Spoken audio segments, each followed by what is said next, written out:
থেকে আমি ভিডিও করেছি, ছবি মেরেছি, ওই ছবি এবং ভিডিও এখনো আমার মোবাইলে আছে। রেপ এত দুশ্মনী, সামনে খেরকুটা যেগুলো যেগুলো ছিল এগুলোর সাথে পর্যন্ত দুশ্মনী, গাছের সাথে পর্যন্ত দুশ্মনী করতেছে না যে এমন কোনো দুশ্মনীর কোনো একটাও বাকি নাই।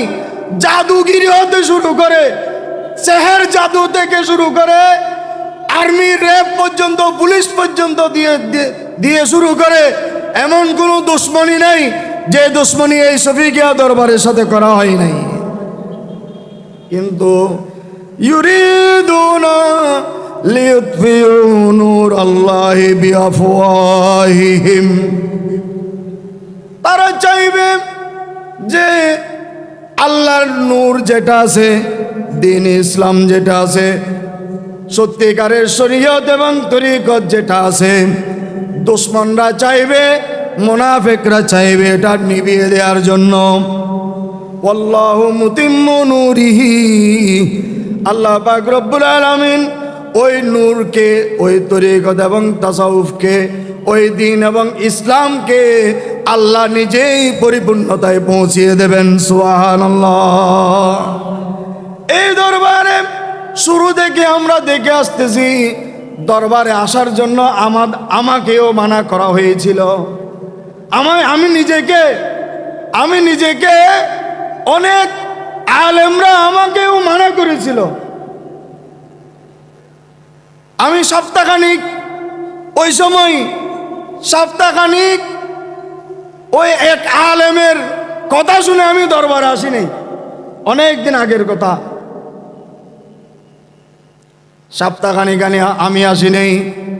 কিন্তু সপ্তাহখানিক, একদিন, দুদিন, 3 দিন যখন চলে গেছে, তখন হুজুর কেবলা আলম, আমরা হুজুর কেবলাকে চিনি নাই, আমরা হুজুর কেবলাকে বুঝিও নাই, আমরা হুজুর কেবলাকে চেনার এবং বুঝার কোনো ক্ষমতা নাই। কারণ আল্লাহর ওলি যারা, আল্লাহ পাক রব্বুল আলামিন বলতেছেন, আউলিয়াই তাহাতা রিদাই লা ইয়ারিফুহুম গায়রি। আল্লাহর ওলি যারা, তারা আল্লাহ পাক রব্বুল আলামিনের কুদরতের চাদরের ভিতরে থাকে। আল্লাহ পাক আল্লাহর ওলিদেরকে সব সময় রহমতের চাদর দিয়ে ফেঁসিয়ে রাখেন। রহমতের চাদরের ভিতরে আল্লাহ আগলে রাখেন। আল্লাহর ওলিদেরকে আল্লাহ ছাড়া কেউ চিনে না। যতটুকু চেনা দরকার, আল্লাহর ওলির মান মর্যাদা মকাম কতটুকু সেটা আল্লাহ জানেন। আমরা শুধু বাহ্যিকভাবে যতটুকু দেখি, যতটুকু বুঝি, এই বুঝ, এই দেখা দিয়ে, এটার উপর প্রেমে পড়ে, মুহাব্বতে পড়ে যখন কোনো বান্দা আল্লাহর ওলির সোহবত অর্জন করে, তখন ওই আল্লাহর ওলির উসিলায় আল্লাহ ওই বান্দাকে কবুল করে নেন।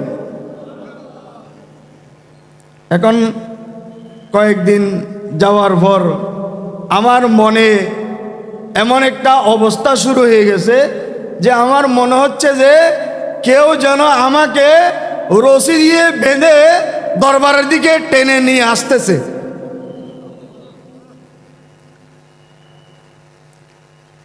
এক মানুষ এদিকে আমতলের এদিকে, এখানে আমতলের এদিকে অনেক মানুষ এখানে দোকানে বসে থাকতো।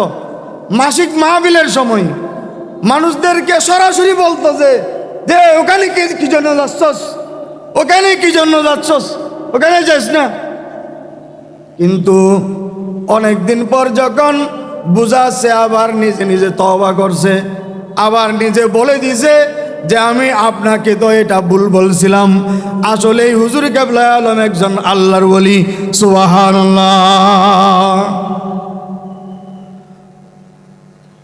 হুজুর কেবলা আলম আমাদেরকে এমন বেলায়েতের নজরের মধ্যে রেখেছেন যে বেলায়েতের নজরে তাকার কারণে সত্যিকারের হুজুর কেবলার মুরিদ যারা, হুজুর কেবলার মুরিদ যারা, তারা সত্যিকারের মুরিদেরা আপনার নামাজ না পড়ে ঘুমাইতে পারে না, নামাজ না পড়ে ঘুমাইতে পারে না। নামাজ না পড়ে যদি ঘুম যায় হুজুর কেবলা আলম যার যার ঘরে গিয়ে ওই মোহাব্বতের মুরিদ যেখানে আছে সেখানে গিয়ে রুহানি ভাবে হুজুর কেবলা ডেকে দেন, বাসা তুমি নামাজ পড়ো নাই, উঠে নামাজ পড়ে নাও। সুবহানাল্লাহ। এভাবে হুজুর কেবলা যে ডেকে দিয়েছেন নামাজ না পড়ার কারণে, সকালে নামাজ পড়ি নাই ঘুমাচ্ছি, হুজুর কেবলা যে ডেকে দিয়েছেন। মাঠের মধ্যে কেউ আছেন? আপনারা আছেন? আমি নিজেও আছি, আমি নিজেও আছি। এটা আমার মুর্শিদের সম্মান। এটা বলতে আমার কার্পণ্যতা করার কোন সুযোগ আছে?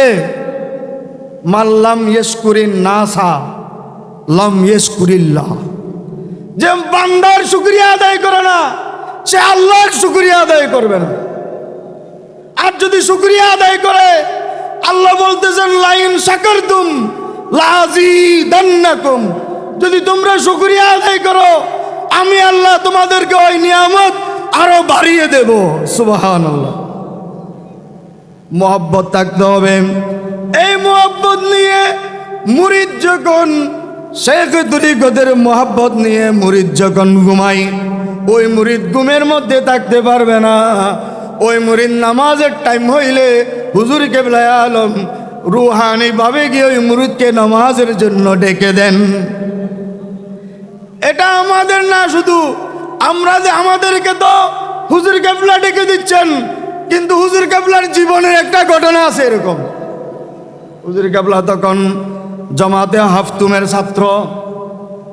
হুজুর কেবলা আলম পরীক্ষা দিয়ে এসে নিজের ঘরের মধ্যে নামাজ, এশারের নামাজ না পড়ে হুজুর কেবলা আলম ঘুমিয়ে গেছেন। শরীরে খারাপ লাগতেছে, এই কারণে আপনার রাত যখন নিশি হলো, হুজুর কেবলা আলম তো ঘুমের মধ্যে রয়েছেন। জামাতে হাফতুমের বছর হুজুর কেবলা আলম ঘুমের মধ্যে আছে। ওই ঘুমানোর সময় বাহিরে ঘরের দরজার মধ্যে কে যেন আসে ডাকতেছে, দরজা টোকা দিচ্ছে। হুজুর কেবলা আলম উঠেন নাই। এবার কয়েকবার ফিরাফিরি করার পর হুজুর কেবলা বলতেছে আমার শরীরে খারাপ লাগতেছে, আমার যখন টাইম হয় তখন উঠে আমি নামাজ পড়ে নেব। ওই লোকেরা বলতেছে না না, আপনি এখন উঠতে হবে। কমসে কম আমরা কারা এসে আপনাকে ডাকতেছি সেটাও তো আপনার দেখা প্রয়োজন। আপনি নামাজ আপনার সময় পড়িয়েন, ঠিক আছে, কিন্তু আমরা কারা আসছি আমাদেরকে একটু দেখার প্রয়োজন আছে তো। আপনি উঠেন, একটু দরজা খুলেন। হুজুর কেবলা আলম ওই ঘুম থেকে উঠে ঘরের দরজা খুললেন। ঘরের দরজা খোলার সাথে সাথে দেখতেছেন নূরানি সুরতের দুজন মানুষ। সুবহানাল্লাহ। বলতেছেন তুমি নামাজ তোমার টাইমে পড়বে, ঠিক আছে, কিন্তু আমরা আসছি যে মেহমান, তোমাকে আল্লাহ নামাজ পড়ার জন্য পাঠান নাই, তোমাকে আল্লাহ পাঠাইছে যে মানুষদেরকে নামাজ পড়ানোর জন্য। সুবহানাল্লাহ। তোমাকে নামাজ পড়ানোর জন্য, বেনামাজিকে নামাজ বানানোর জন্য পাঠানো হয়েছে। তুমি নিজে নামাজ পড়বে, মানুষদেরকেও নামাজ পড়াতে হবে। আকিমুস সালাত যেটা আছে, এটা নামাজ কায়েমের কথা বলা হয়েছে। প্রথমে নিজের ভিতরে, তারপর হামসায়া যারা আছে রসুলকে নির্দেশ দেওয়া হয়েছে ওয়ামুর আহলাকা বিসসালাহ। আপনি আপনার আহল আয়াল যারা আছে তাদেরকে নামাজের নির্দেশ দিন। রসুল নিজেও বেনামাজি না, রসুলের পরিবার পরিজন যারা ছিলেন তারাও কেউ বেনামাজি না। এটা রসুল পাকের মাধ্যমে আমাদেরকে নির্দেশ দেওয়া হয়েছে যে আপনারা নিজেরাই নামাজ পড়বেন এবং আপনাদের আশেপাশে যারা আছে, পরিবারের সদস্য যারা আছে তাদেরকেও নামাজ পড়াবেন। এই নির্দেশ হুজুর কেবলা আলমকে ছোট বয়সে জামাতে হাফতুমের বছরে আল্লাহ পাক রব্বুল আলামিনের হুকুমে, রসুল পাকের নির্দেশে হুজুর কেবলা আলমকে এসে নামাজের জন্য ডেকে দিয়ে বলতেছেন যে আমি হচ্ছি সিদ্দিক আকবর আর উনি হচ্ছে হযরত বেলাল রাদিয়াল্লাহু তাআলা আনহু। সুবহানাল্লাহ, আল্লাহু আকবার, ইয়া রাসূলুল্লাহ, জিন্দাবাদ হুজুর কিবলায়ে আলম।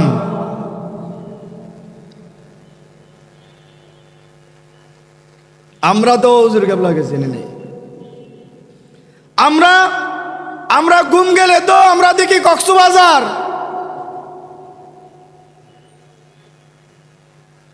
কিন্তু হুজুর কেবলার মতো মানুষ যারা হয় তারা এগুলো দেখেন না।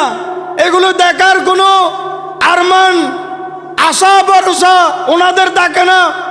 ওনাদের একটাই আশা ভরসা যে আল্লাহ আমাকে যে গুরু দায়িত্ব দিয়েছেন ওই দায়িত্বটা আমি যেভাবে পালন করা দরকার সেভাবে পালন করে যদি চলে যেতে পারি তাহলেই আমার কামিয়াবি। এজন্য আল ইস্তিকামাতু আলা দ্বীনি খায়রুম মিনাল কারামাতে, দ্বীনের উপর প্রতিষ্ঠিত থাকা, নামাজের উপর প্রতিষ্ঠিত থাকা, সিরাতুল মুস্তাকিম রসুলের দরুদ সালামের উপর প্রতিষ্ঠিত থাকা, ওজিফার উপর প্রতিষ্ঠিত থাকা, মুহাব্বতের উপর প্রতিষ্ঠিত থাকা, এটা কেরামতের চেয়েও উত্তম। সুবহানাল্লাহ। এজন্য আমরা যারা মুরিদিন মুহিব্বিন যারা আছি, যাদের কাছে নামাজ না পড়লে অন্তর চটপট করে, ওজিফা না পড়লে কি বলি নাই, কি হারাই ফেলছি মনে হয়, দরবারে না আসলে অন্তরে চটপট করে, মিটিংয়ে না আসলে অন্তরে চটপট করে, মাসিক মাহফিলে না আসলে অন্তরে চটপট করে, তাহলে এটা হচ্ছে এই কথার প্রমাণ যে হুজুর কেবলা আমাদেরকে ঘুমে চেতনে হুজুর কেবলা আমাদেরকে টানতেছেন, আমাদেরকে রুহানিভাবে ডাকতেছেন। নামাজ না পড়লে আমাদেরকে ডেকে দিচ্ছেন। অন্তরের ভিতরে এই মুহাব্বত হুজুর কেবলা আলম ফয়েজ এবং তাওয়াজ্জু দিয়ে এমনভাবে গেঁথে দিয়েছেন যে এটা অন্তর থেকে ধুয়ে ফেললে ময়লা পরিষ্কার হয়ে যায়, কিন্তু এটা ধুয়ে ফেললে না, এটা জবে করে ফেললেও, এটা মরে গেলেও, রু বের হয়ে গেলেও হুজুর কেবলা যে জিনিসটা অন্তরের মধ্যে গেঁথে দিয়েছেন, যে বয়সটা দিয়েছেন, যে তাওয়াজ্জুটা দিয়েছেন, ওই তাওয়াজ্জুর প্রভাব, ওই তাওয়াজ্জুর তাসির হায়াতে না, মরণ কাটালে না, কবরে না, ময়দানে মাশর পর্যন্ত ওই বয়স এবং তাওয়াজ্জুর প্রভাব তাসির আমাদের কলবের মধ্যে, রুহের মধ্যে, সিরের মধ্যে, খবির মধ্যে, আকবার মধ্যে, লতিফার মধ্যে, জান্নাতে যাওয়া পর্যন্ত এটা থাকবে। সুবহানাল্লাহ। এজন্য অন্তর আল্লাহর ওলিরা, আমরা দেখি বাহ্যিক যেটা আছে সেটা, আল্লাহর ওলিরা বাহ্যিক চেহারা দেখেন না। আল্লাহর ওলিরা দরবারে আসার সাথে সাথে মাথা থেকে পায়ের তালু পর্যন্ত এক নজর দেখে ফেলেন, ঠিক না? ঠিক না? দেখে ফেললেন, ফেলেছেন, সেটা হয়তো আপনি বুঝেছেন, না হয় আপনি বুঝেন নাই, কিন্তু আপনার আগাগোড়া হুজুর কেবলা একবার চেয়ে ফেলেছেন। সেটা আমি আর আপনি বুঝি নাই। চেয়ে ফেলে অন্তরে কি আছে সেটা বুঝে ফেলেছেন। সেটা যদি আপনি বললেও সেটা হয়ে যায়, আপনি না বললেও সেটা হয়ে যায়। আমি আমাদের শাখা মাহফিলেও বলছি, একটা মাহফিলকে উপলক্ষ করে পুরা শফিকিয়া দরবার শরীফের গোলাম যেখানে যেখানে আছে, একটা মাহফিল 3 দিনের একটা মাহফিলকে বাস্তবায়ন করার জন্য শফিকিয়া দরবার শরীফের বাংলাদেশে বিদেশে যত সংগঠন আছে, প্রতিটি সংগঠনে মনে হয় কয়েক হাজার মাহফিল হয়েছে, ঠিক কিনা? ঠিক কিনা? শুধু একটা মাহফিলকে বাস্তবায়ন করার জন্য। আল্লাহ পাক রব্বুল আলামিন আমরা যারা গোলামরা আছি, আমরা যারা যেই নিয়তে, যে উদ্দেশ্যে, যে সমস্যা নিয়ে, যে হাজত নিয়ে আমরা যে যা সাহায্য সহযোগিতা করেছি, হাদিয়ে তোফা দিয়েছি, যে খেদমত করতেছে, প্রত্যেকের খেদমতকে আল্লাহ কবুল করে নিয়ে প্রত্যেকের মনের হাজতকে পূরণ করে দিন, আমিন। আমি একদিন মাদ্রাসায় আসছি, আসার সময় এর 3-4 দিন আগ পর্যন্ত আমার মাথা থেকে পা পর্যন্ত আমার শরীরের এমন অবস্থা, আমি ডাক্তারের কাছে পর্যন্ত যাওয়ার মন সেটা আমার ছাড়ছে না। কারণ ডাক্তারের কাছে গিয়ে আমাকে তো ডাক্তারের কাছে গিয়ে কিছু বলতে হবে যে ডাক্তার আমার এরকম লাগতেছে, এখন কি করব। কিন্তু আমার শরীরের যে অবস্থা, আমি ডাক্তারকে গিয়ে কি বলবো সে ভাষাটুকু আমার নাই। কীরকম লাগতেছে সেটা আমি নিজেও বলতে পারতেছি না। কিন্তু আমার চোখ, নাক, কান, পুরো শরীর অবস্থা খারাপ। আমি হাঁটতে পারতেছি না, আমি গাড়ি চালাইয়ে আসতে পারতেছি না, কিন্তু কারো কাছে এটা প্রকাশও করতে পারতেছি না। আছি হুজুর কেবলা মসজিদের সামনে, ওখানে বসা, মেহেদি গাছ আছে যে ওখানে বসা। গিয়ে হুজুর কেবলাকে কদম বুঝি করছি। কদম বুঝি তো না, এটা হচ্ছে দস্ত বুঝি। আমরা যেগুলো করি সেটা হচ্ছে হাত বুঝি, পায়ে হাত এভাবে দিয়ে সেটাকে এভাবে লাগাই, এটা কদম বুঝি না, এটা হচ্ছে হাত বুঝি, হাতে চুমো দেয়া, হাতে চুমো দেয়া। সুন্নাহ হচ্ছে আমরা করেছি সেটা সুন্নাহ না। সুন্নাহ হচ্ছে মুখ দিয়ে কদমকে চুমা দেওয়া, এটা হচ্ছে হাকিকি সুন্নাহ। আমরা যেটা করতেছি সেটা হচ্ছে নকলি সুন্নাহ, আসলি সুন্নাহ না। তো কদম বুঝি করছি, করার পর হুজুর কেবলা আমার মাথার উপর এভাবে হাত দিয়েছেন। হাত যার মাথার উপর যেভাবে দিয়েছেন, যার মাথায় দিয়েছেন সে ছাড়া আর কেউ জানে না এটা। আর কাউকে এটা বোঝানো কি নয়, সম্ভব নয়। যে মাত্র হুজুর কেবলা আলম আমি অদমের মাথার উপর নিজের দোস্ত মোবারকটা আমার মাথার উপর রাখছেন, আমার মনে হয়েছে চুম্বক যেভাবে লোহাকে টানে, চুম্বক যেভাবে লোহাকে টানে, আমার মনে হয়েছে হুজুর কেবলা আলম আমার শরীরের সমস্ত অসুবিধা, যত রোগ ব্যাধি ছিল, সমস্ত রোগ ব্যাধি হুজুর কেবলা লোহাকে যেভাবে চুম্বকে টানে, এবার চুম্বকের মতো টেনে আমার পুরো শরীরকে সুস্থ করে দিয়েছেন। সুবহানাল্লাহ।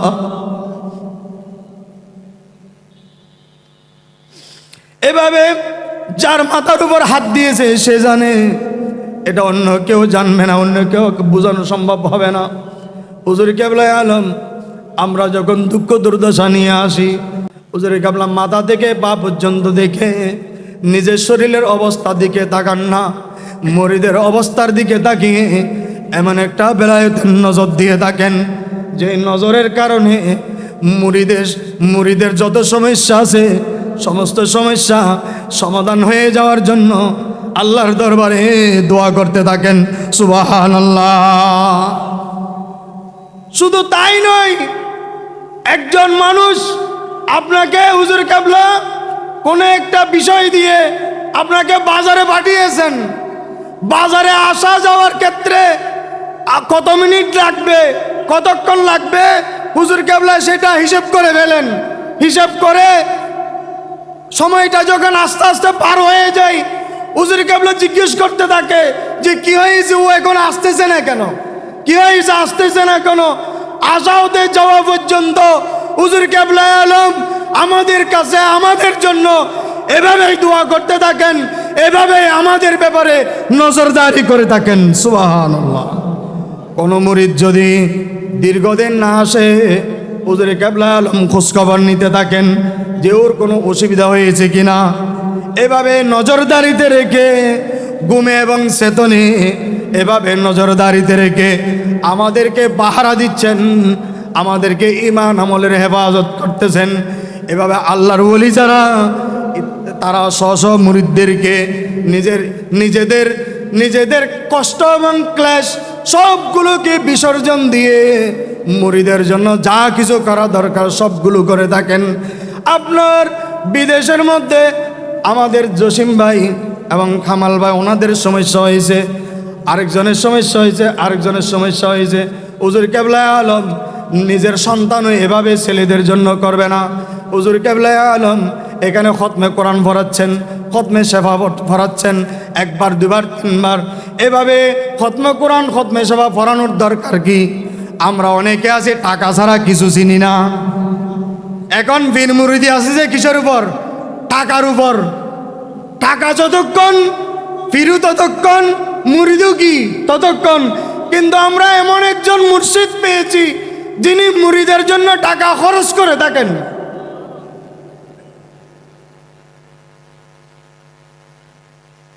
তা আমরা কখন যে হুজুর কেবলার এগুলো আমরা বুঝবো, কখন যে আমরা হুজুর কেবলার এগুলো চিনব? আমরা চিনবও না, বুঝবও না। না চিনে না বুঝে অনেকে খবরে চলে গেছে, এখন বুঝতেছে। আবার আমরা যারা আছি আমরাও বুঝবো না, আমরাও চিনব না। এভাবে না বুঝে না চিনে আমাদের হায়াত শেষ হয়ে যাবে। এর বড় এত কিছু করার বড় আপনার অনেক মুরিদান আছে, অনেক মুরিদিন এবং মুহিব্বিন আছে।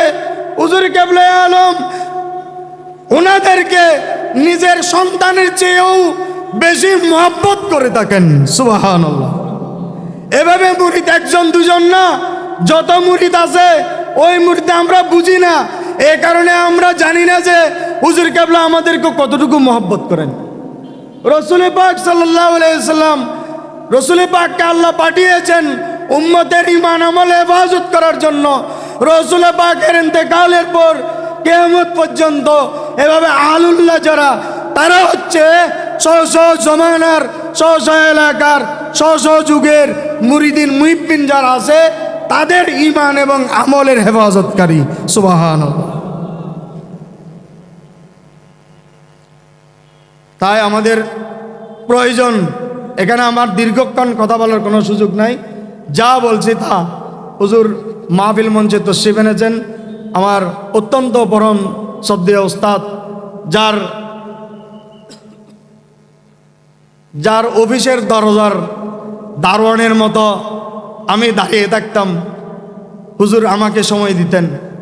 বাসায় হুজুরকে, মাদ্রাসায়ও আমি কষ্ট দিয়েছি, হুজুরকে বাসায়ও আমি কষ্ট দিয়েছি, হুজুরকে যত কষ্ট দিয়েছি আমি, এগুলো আমি আমার বংশ পরস্পর যারা আসবে, যারা কোরআন হাদিস পড়বে, তারা সবাই মিলেও যদি হুজুর কেবলার বংশধরের গোলামি করে, আমি যে কষ্ট হুজুরকে দিয়েছি এই কষ্টের মাসুল হবে না।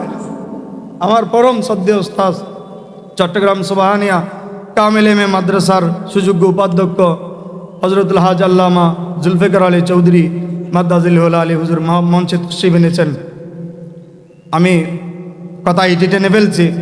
আমাদের প্রয়োজন এই দরবারের খেদমত করা, হুজুর কেবলা আলমকে মহব্বত করা। আমাদের এই মহব্বত আমাদের মহব্বত হবে সামান্য। এই মহব্বতের কারণে আমি শুরুতে বলছি হাবিবুল হাবিবে হাবিবুন, বন্ধুর বন্ধু বন্ধু হয়। সামান্য মহব্বত যদি আমি হুজুর কেবলার প্রতি আমরা যদি দেখাতে পারি, এই মহব্বতের কারণে আল্লাহ পাক রব্বুল আলামিন নিজে আমাদেরকে মহব্বত করবেন। কারণ আল্লাহর ওলি যারা, তাদেরকে আল্লাহ নিজে মহব্বত করেন। তাদের এবাদত আল্লাহ, তাদের এবাদতের দিকে তাকিয়ে থাকেন, তাদের মুনাজাতের দিকে আল্লাহ তাকিয়ে থাকেন যে আমার হাবিব, আমার বন্ধু, আমার ওলি কি বলতেছে। ওলির জবান, আমার বন্ধুর জবান দিয়ে যেটা আসবে সেটা আমি বাস্তবায়ন করে দেব। আমার বন্ধু বলা দেরি, সেটা বাস্তবায়ন করতে দেরি হবে না। এজন্যই আমরা যারা দরবারে আসি, আসার পর আমরা বলি, বলার পর দেখতেছি যা বলছি তা হয়ে গেছে। আমাদের এলাকায়, আমাদের প্রত্যন্ত অঞ্চলে আমরা যারা আছি, আমাদেরকে অনেকেই বলে থাকেন যে তোমরা শফিকিয়া দরবার শরীফে গোড়া গোড়া গরু দিয়ে ফেলো, মহিষ দিয়ে ফেলো, তোমরা লাখ লাখ টাকা দিয়ে ফেলতেছ, কিন্তু সমাজের মাহফিলের মধ্যে তোমরা দাও 10,000 টাকা, 20,000 টাকা, 5,000 টাকা। তোমরা এখানেও তো চাইলে একটা গরু দিতে পারো। আমাদের অনেক ভাইকে এভাবে বলছে, কিন্তু আমাদের ভাইয়েরা এমন এমন উত্তর দিয়ে ফেলছে যে উত্তর যে বলছে সে কামনা করে নাই। খেয়ালও করে নাই। আমার ভাই বলে দিয়েছে ঠিক আছে, তোমার সমাজের মাহফিল যেটা হয় ওই মাহফিলে যত খরচ লাগে সবগুলো আমি দেব, কিন্তু বিদেশে দেশে আমার ব্যবসা বাণিজ্য নিয়ে যদি আমি সমস্যায় পড়ি আপনাকে ফোন করব, আপনাকে ফোন করলে আমার সমস্যা যেটা হবে ওই সমস্যার সমাধান আপনি করে দিতে পারবেন। ওই মুরব্বীর আর জবাব নাই। আমি সমস্যায় বাঁচলে আপনার কাছে ফোন করব, যদি আপনি গ্যারান্টি দেন যে আমার সমস্যার ব্যাপারে আপনি সজাগ থাকবেন, সমাধানের জন্য দোয়া করে ব্যবস্থা করে দিবেন, এটা যদি আপনি করতে পারেন তাহলে আমি মাহফিলের জন্য প্রতি বছর একটা একটা সমাজের মাহফিলের জন্য আমি গরু দেব, প্রয়োজনে যত খরচ লাগে সবগুলো দেব। মুরব্বী ওইখানে শীত হয়ে পড়ে গেছে, কাজ শেষ। আমার মুর্শিদ তো এরকম, যখন আমরা কষ্টে পড়ি নিজের কষ্টের কথা ভুলে গিয়ে মুরিদের কষ্টে হুজুর কেবলা নিজের কষ্টের কথা মনে রাখেন না। যতক্ষণ পর্যন্ত খবর আসে না ততক্ষণ পর্যন্ত হুজুর কেবলা জবাই করে দেয়া পশুর মতো চটপট চটপট করতে থাকে। এই কথাগুলো যারা সামনে থাকে তারা ছাড়া আর কেউ এগুলো দেখেও নাই, এগুলো বুঝবেও না, এগুলো বিশ্বাসও করবে না। যাদের ব্যাপার হয়েছে তারাই ভালো জানে। আল্লাহ পাক রব্বুল আলামিন আমাদেরকে বুঝে শুনে দরবারের উপর অটল থাকার তৌফিক এবং সুযোগ দান করুন, আমিন। এটা এমন একটা তরিকা, যে তরিকা রসুলনুমা তরিকা।